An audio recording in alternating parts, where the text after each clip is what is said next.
Matapos ang masayang parada, isang programa naman ang inihanda sa Rizal Memorial Sports Complex para sa mga Pinoy Olympian na nagbigay karangalan sa Pilipinas. Saksi, si Sandra Aguinaldo. Nagtapos ang parada sa Rizal Memorial Sports Complex kung saan isa-isang ipinakilala ang mga atleta. Si Yomi Watanabe!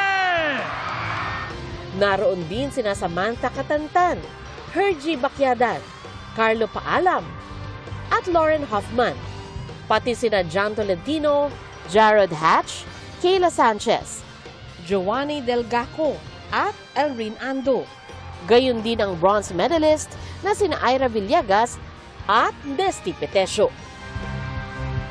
At eto na mga kababayan, ang ating double gold medalist sa men's floor exercise at sa men's vault ng artistic gymnastics, Carlos Edriel Yulo!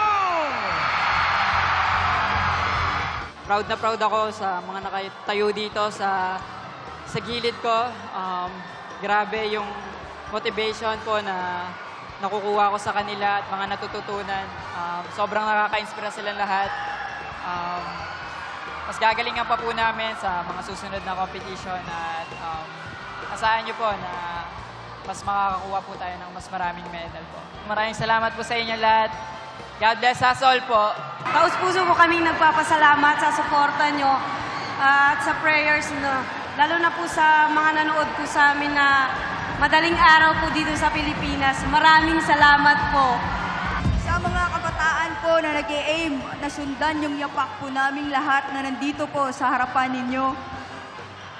Huwag nyo pong pigilan yung sarili ninyo. Huwag nyo pigilan na abutin ang pangarap ninyo. Lagi nyo pong tatandaan, sa bawat paghindi ni Lord, so as better, ang plano ng Panginoon lagi kaysa sa atin. Para sa GMA Integrated News, Sandra Aguinaldo ang inyong saksi.